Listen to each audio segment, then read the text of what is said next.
Selamat siang. Uh, Perkenalkan, nama saya Randy Septian Kanza Mulyadi. Saya berasal dari Titika Sistem Informasi semester 3 Universitas Dinamika.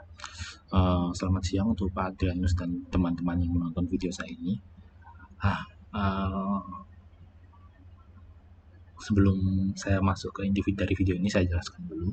Saya membuat video ini dengan tujuan yaitu untuk melakukan tugas pertemuan ke-13 dari mata kuliah PSQL, praktikum sistem query, praktikum struktur atau sistem query language. Baik, tak panjang-panjang, kita masuk ke dalam tugasnya.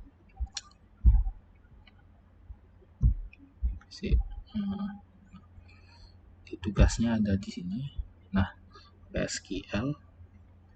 Nah, untuk query yang saya ambil dari query pertemuan 13 di modul halaman 182 atau di bukunya halaman 174. Baik, tanpa lama-lama kita langsung masuk. Nah, di sini kita ada tujuan kita adalah karyawan yang tidak memimpin bagian tetapi memiliki bawahan. Dalam kurung menjadi manajer. Nah, sebelum kita masuk ke final query, kita mencari key 1, query 1 dan query 2, di mana tiap query tersebut ada subquery. Nah, di query 1, karyawan yang tidak memimpin bagian. Nah, kita membuat subquery-nya dulu. Kita mencari manager ID kan, berarti yang distinct atau diunikkan, yang berbeda dari yang lain. Nah, seperti sub key 1 yang kita gunakan. Nah, ini keluar datanya. Lalu lanjut, kita mencari karyawan yang tidak memimpin bagian.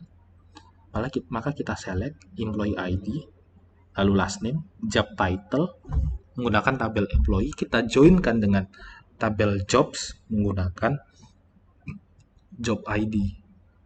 Kenapa kita join dengan job? Karena kita menggunakan kolom dari job title yang berasal dari tabel jobs. Di mana where? Nah, where ini itu yang menentukan karyawan yang tidak memimpin bagian. Where employee ID not in. Select distinct manager ID from department where manager ID is not null. Oke, kita jalankan ya. Nah, di sini terlihat datanya dari employee ID 162 dan bla bla bla. Ada last name, job title. Di sini terlihat data karyawan yang tidak memimpin bagian. Ini key 1. Lalu kita mencari key 2, karyawan siapa saja yang memiliki bawahan. Oke, kita cari. Nah, sebelum kita mencari karyawan siapa saja yang memiliki bawahan, kita mencari subquery-nya dulu. Yaitu dengan menggunakan query sebagai berikut. Select manager ID from employees where manager ID is not null. Jadi kenapa sih kita menggunakan is not null? Berarti kita mencari manager ID dari sebuah employee yang karyawan tersebut memiliki manager ID. Istilahnya nggak karyawan yang kosongan, nggak ada manager ID-nya gitu. Makanya kita menggunakan where manager ID is not null. Nah, ini kita jalankan. Maka keluarkan manager ID-nya semua ini. Nah, sama seperti query 1, kita menggunakan employee ID, last name, job title, from employees kita joinkan dengan jobs using job ID. Dengan alasan yang sama, kita join jobs karena ada kolom job title di select.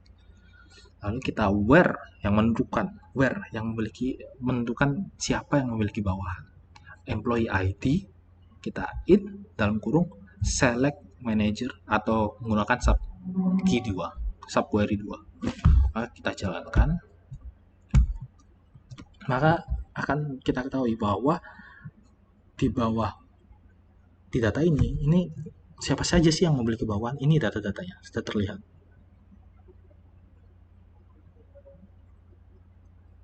Terlihat kan? Lalu kita gabungkan kedua query ini menjadi satu menggunakan intersect. Kenapa intersect? Sebelum masuk ke intersect, ada dalam set operator ada union, minus dan intersect. Salah satunya adalah union, itu menggabungkan seluruh data, misalnya dari tabel A, tabel B ada tabel A ada Randy, Torik, tabel B ada William, Rafli, jadikan satu ya, maka akan tersebut Randy, William, Torik, Rafli jadi satu. Sedangkan kalau intersect itu adalah menggabungkan data yang sama. Misalnya ada tabel mata kuliah KI, tabel mata kuliah PSQL. Di KI hanya ada Randy dan William. Di PSQL ada William, Torik, Randy. Maka jika digabung, yang keluar adalah datanya adalah Randy dan William saja. Yang Torik tidak masuk karena dia keluar dari intersect, bukan data yang sama. Nah, seperti penjelasan saya tadi, kita intersect. Kenapa? Karena kita mencari karyawan yang tidak memimpin bagian tetapi memiliki bawahan. Dia menjadi manager kan. Kita enter query-nya, akan keluar employee ID sebagai berikut dengan last name sebagai berikut dan job title-nya sebagai berikut. Ada administration vice president, stock manager, sales manager. Nah, itulah data yang keluar sebagai mereka yang karyawan yang tidak memimpin bagian tetapi memiliki bawahan. Begitu. Segitu saja penjelasan dari saya. Mohon maaf jika ada salah kata dan penjelasan saya kurang jelas. Silakan teman-teman untuk melihat dan menilai dengan sesuai kriteria teman-teman dan Pak Adrianus. Terima kasih sebelumnya. Selamat siang.